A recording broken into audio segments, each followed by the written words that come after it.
दोस्तों इंतजार की घड़ियां खत्म हो चुकी हैं क्योंकि हम हार चुके हैं एक ओडीआई भी।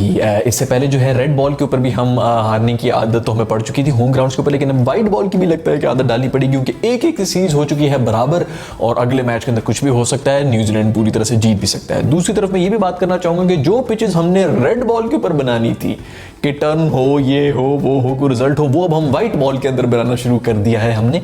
ये वही पिचेस थी जो कि हमें टेस्ट के अंदर चाहिए होती। ये पता क्यों होता है? जब आपके नालायक और नाअहल किस्म के लोग होते हैं, जो क्यूरेटर होंगे ना पिच के, उनको कोई आइडिया नहीं कि उस वक्त वो क्या कर रहे थे और उनको कोई आइडिया नहीं कि इस वक्त भी वो क्या कर रहे हैं। बस अल्लाह तवक्कुल ही चीज हो जाती है। हमने इस तरह करके यूं किया तो यूं हो गया, उस तरह करके यूं किया तो वो हो गया। लेकिन बातें इनसे अगर बात कर लो ना, उनको सबका सब पूरी तरह से पता होगा कि नहीं हम पूरे टोटल कंट्रोल में थे। लेकिन कंट्रोल किसी का कुछ भी नहीं होता। ये तब होता है जब आप एक नाअहल आदमी को किसी जगह के ऊपर कर देते। मैं अपने ख्याल में कोई 9000 वीडियोस के अंदर ये बोल चुका हूं कि पाकिस्तान का सबसे बड़ा मसला ये है कि नालायक लोगों को जो है वो हर ओहदे के ऊपर बिठा दिया रहता है और फिर वो जब ऊपर बैठा होता है तो वो अपने से भी ज्यादा नालायक बंदे को नीचे से लेके आता है, क्योंकि उसको पता होता है कि अगर मैंने लायक बंदे को ले आया तो कहीं ये मेरी सीट ही ना ले जाए। हालांकि बिजनेस का उसूल ही ये होता है कि अगर आपने अपने किसी बंदे को हायर करना है तो अपने से बेहतर आदमी को ही हायर करें। तो इसीलिए हमारे जो भी इदारे हैं ना, वो सब के सब इस तरह नीचे डाइव मारना शुरू हो चुके हैं। खैर बहुत से लोग ये कह रहे हैं कि हम मैच इसलिए हारे क्योंकि बाबर ने बहुत ही ज्यादा स्लो इनिंग्स खेली है। तो यार उसके ऊपर मैं बताऊं, बाबर ने तो सारे रन बनाए, 70-80 रन उसने बनाए हैं। बाकी पूरी टीम में से आपका कोई एक बैटर नहीं जिसने 30 से ज्यादा रन बनाए। हाँ, बीच में एक स्पेल ऐसा जरूर आ गया था जिसके अंदर रिजवान और बाबर खेल रहे थे।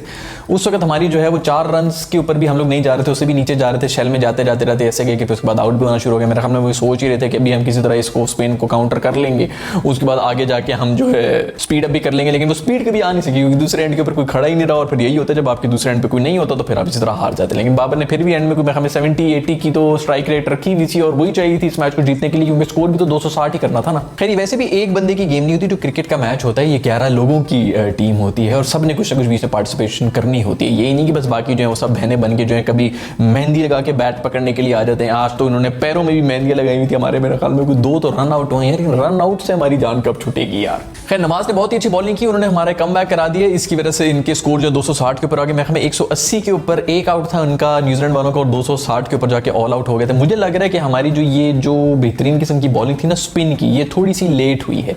ये थोड़ा पहले होनी चाहिए थी। ये पिच जो है वो 260 की भी नहीं थी, 180 जो उन्होंने बना ली थी वहीं पे मैच खत्म हो चुका था। खैर वो नवाज के बारे में किसी ने कहा था ना हमारे कप्तान ने कि यार तू नवाज तू जो है ना तू मेरा मैच विनर है, तू देखी जा तू मेरा मैच विनर है। वो मैच विनर दिखा दिया उसने अपने आप को। ये और बात है कि ये वाला मैच हम जीते नहीं। बस दूसरी कुछ खबरें ये भी मिल रही है कि रिजवान ने जो है वो कैचेस भी ड्रॉप किए, 2 कैचेस ड्रॉप किए। एक कैच तो मैंने देखा था लेग साइड के ऊपर था। I am not too sure about वो वाले कैचेस जो लेग साइड के ऊपर होते हैं क्योंकि वो थोड़े से ट्रिकी हो जाते हैं क्योंकि कीपर को नजर भी नहीं आ रहा होता, निकल रहे होते हैं। उसके ऊपर ज्यादा से ज्यादा आप चौका बचा लें, कोई चीज कर लें, लेकिन फिर भी कैचेस तो ड्रॉप किए हैं। भाई हमारे जितने भी जो बेंच के ऊपर लोग बैठे हुए होते हैं ना, बाकी जितनी टीम्स होती है उनके तो जो बेंच के ऊपर आदमी बैठा हुआ होता है वो कंपटीशन कर रहा होता है प्लेइंग 11 वाले जो उसकी रिप्लेसमेंट होती है उसके साथ, और दोनों की गेम जो है वो अप होती रहती है। हमारी इस ऐसे मौके के ऊपर आके दोनों की गेम्स जो है वो नीचे होना शुरू हो जाती है। तो रिजवान ने कहा कि भाई अगर हम वो लोग सरफराज के ऊपर ये सिर्फ बात कर रहे थे कि वो बैटिंग तो कर लेता है लेकिन कीपिंग बेचारा नहीं कर सकता, तो रिजवान ने कहा भाई इक्वल ग्राउंड्स के ऊपर हमें लड़ना चाहिए, तो उसने अपनी कीपिंग को नीचे कर दिया। खैर ये है कि हमारे स्पिनर्स के बारे में बात तो हम कर रहे हैं। स्पिनर्स ने बहुत अच्छी बॉलिंग कर ली है, उन्होंने पकड़ भी लिया, उनको कोलैप्स भी कर दिया था न्यूजीलैंड वालों का। लेकिन मुझे लग रहा है कि स्पिनर्स को ना थोड़ी लेट पता चला कि किस तरह स्पिन करनी है। लेकिन अब याद तो आ रही होगी ना हमारे आसिफ की, वो जो मेरा दोस्त था ना वो मासूम जो है ना उसने क्या छक्के मार मार के मैच जिता रहा था। तो दूसरी तरफ खुशदिल भी जो है वो उसकी भी याद आ रही होगी तुम लोगों को। वैसे आसिफ का मैं बताऊं वो उधर ऑस्ट्रेलिया में खेल रहा है big bash,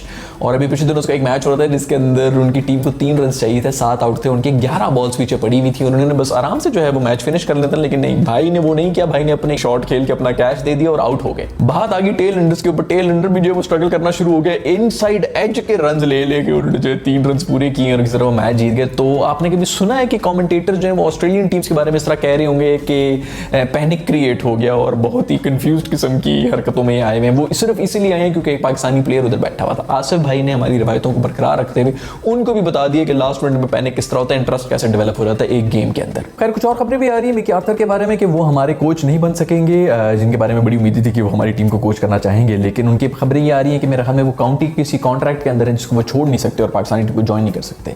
to be very honest मैं कुछ इतना ज़्यादा परेशान नहीं हूँ, बल्कि मैं खुश हूँ क्योंकि उन्होंने भी आगे ना ये पाकिस्तानी रंग रूप जो है वो कहीं ना कहीं अपना लिए। तो उनकी भी फेवरेटिज्म और उसकी भी चीज़ें मुझे लग रहा है कि आना शुरू हो चुकी थी। उनको पता चल गया था कि पाकिस्तानी मेंटालिटी किस तरह काम करती है। तो बेसिकली किसी गोरे को आना दी क्योंकि यहाँ पे वो जो लोग हैं ना वो अजीब तरीके से चल रहे होते हैं, तो वो ऐसे गोरों को भी करप्ट कर लेते हैं 2-4 साल के बाद। तो बेहतर है कि अब कोई और गोरा ही आए।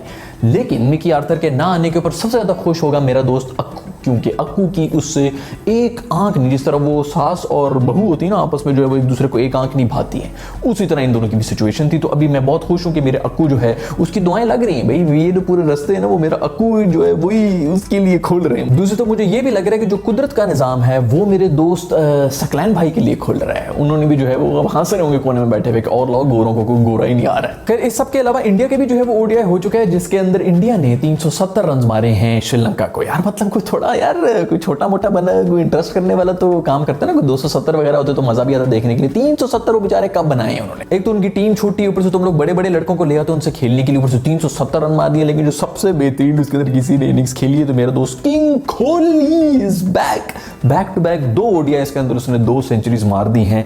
और तुम लोगों को क्या चाहिए और कौन सी फॉर्म चाहिए, क्या चाहिए, ये इसके ऊपर पूरे इंडिया को हमारा पूरी तरह से थैंक यू करना चाहिए। बिल्कुल हमारा शुक्रगुजार होना चाहिए कि भाई हमने जो है वो इसको फॉर्म वापस ला के दी है। जैसे कि न्यूजीलैंड वाले अब खुश होंगे कि केन विलियमसन जो मेरे ख्याल पिछले 3-4 साल से ख्वार हो रहा था उसकी भी हमने फॉर्म वापस ला के उसको प्लेट में रखकर दे दी। आज के मैच में भी उसने स्कोर किया। वैसे भाई जो भी हो, कोहली ने जो सेंचुरी मारी वो 80 बॉल्स के ऊपर मारी और क्या खूबसूरत इनिंग्स खेली है बॉय ने। दूसरे एंड में जो श्रीलंका वाले थे वैसे तो लॉस्ट कॉज ही था, मैच हार चुके थे, लेकिन शानका ने बड़ी खूबसूरत किस्म की सेंचुरी मारी है और बहुत ही कोई अनफॉर्चुनेट इवेंट हुआ है। मुझे नहीं उम्मीद थी शामी से कि वो इस किस्म की हरकतें करेगा। यार देखो बात सुनो, 3-4 बॉलें रह गई थी, 98 के ऊपर खड़ा हुआ था शानका और इंडिया पूरी तरह से मैच जीत गया था। कोई 70-80 रन चाहिए थे श्रीलंका को जीतने के लिए, तो मैच पूरी तरह से इंडिया के हाथ में था। 98 के ऊपर वो खड़ा हुआ है और ये बॉलिंग एंड के ऊपर मानकड़ करने की जो है वो कोशिश कर रहा है, उसको रन आउट कर रहा है भाई, तो उसको रन आउट बल्कि इसने कर भी दिया।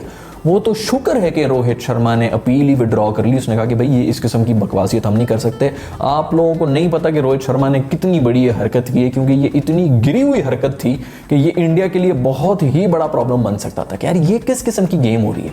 आप लोग मैच जीते हुए, मैं नॉर्मली जब ये मानकड़ शानकड़ की बात हो रही होती है ना, कह रही सही कि गलत है, तो मैं हमेशा ये कहता हूँ कि अगर गलत है तो रूल से निकाल दो ताकि ये डिबेट ही खत्म हो जाए। लेकिन वो सब तब होता है जब मैच के अंदर कोई रिजल्ट तो आ रहा हो ना यार, जब मैच खत्म हुआ हुआ है, आपका कोई तुक ही नहीं बनती, वो आउट हो या ना हो, आप लोग मैच जीत गए। इससे ज्यादा क्लियर कट शॉर्ट कट आपकी विक्ट्री हो नहीं सकती थी। फिर भी आपने इस किस्म की हरकत की कि उसकी 100 ना हो सके। यार ये शामी तुमने वो जो कर्मा शर्मा की हरकतें की थी ना उससे पहले भी, उससे ही पता लगा था कि काफी कुछ जो छोटे जहन के आदमी हो। मुझे वैसे उम्मीद नहीं थी कि इस किस्म की घटिया हरकत करेगा कोई बॉलर। लाख दफा सलूट है रोहित शर्मा को जिन्होंने इसको फौरन विड्रॉ किया है, अदरवाइज ये बहुत ही कोई गंदी किस्म की हरकत थी। एज अ क्रिकेट फैन बहुत ही छोटी हरकत की है मेरे दोस्तों ने। खैर ओवरऑल बहुत ही कन्विंसिंग किस्म की विक्ट्री हुई है इंडिया की। मेरे नहीं ख्याल कि श्रीलंका जो है इसके अंदर किसी तरह भी वापस आ सकता है। जिस किस्म की टीम उनकी है, जिस किस्म की बेंच स्ट्रेंथ उनके पास पड़ी हुई है, इसके अंदर भी मेरे ख्याल में ईशान किशन और सूर्या बेंच के ऊपर बैठे हुए थे और उसके बाद उनकी ये टीम खेल रही थी। तो ये इतनी बेहतरीन परफॉर्मेंस के बाद अभी जो वर्ल्ड कप है वो भी इंडिया के अंदर ही होना है। मुझे नहीं लगता कि श्रीलंका के कोई चांसेस हैं ज्यादा इस सीरीज के अंदर, लेकिन चलो भी देखेंगे कि अगले मैचेस के अंदर क्या होता है। दूसरा उमरान मलिक जो है वो बड़ी स्पीड निकाल रहा है मेरा दोस्त। उम्मीद जो है तेज गति चल रहा है। यार देखो अच्छी बात है कि तेज गति वाले इंडिया के अंदर आ रहे हैं ताकि इंडिया वालों को भी पता चले कि फास्ट बॉलिंग की क्या मजे होते हैं। ये जो छक्के मारने वाली होती है ना, इसके अंदर 2-4 छक्के आपको पसंद आते हैं। मजा तभी आता है जब छक्के नहीं लग रहे होते, रन लेना मुहाल हुआ होता। फास्ट बॉलर्स की जो एग्रेशन है ना वो आनी चाहिए इस गेम के अंदर। उसकी वजह से बनेगा इस गेम का वो जो इंटरेस्ट है ना, जो लूज होता जा रहा है, जो 90s के अंदर हुआ करता है, जो सारे के सारे रूल्स बैट्समैन की फेवर हमने बना दिए हैं, उस वजह से ही क्रिकेट मर रहा है। खैर सबको बहुत ज्यादा मुबारकबाद हो कि एक नया रूल, वो वैसे तो साउथ अफ्रीकन जो लीग हो रही है उसके अंदर ये इंप्लीमेंट होगा, लेकिन रूल ये है कि अगर आप फ्री हिट वाली बॉल के ऊपर बोल्ड हो जाए तो बॉल जो है वो डेड हो जाएगी। और ये ESPN वालों ने जो तस्वीर शेयर की थी वो भी कोहली की शेयर की थी, वो जो हमारा इंडिया और पाकिस्तान का मैच हुआ था जिसके ऊपर हमारी पूरी टीम अपील कर रही थी बोल्ड होने का और उसने भाग के 3 रन ले लिए थे इतने क्रूशल स्टेज के ऊपर आके।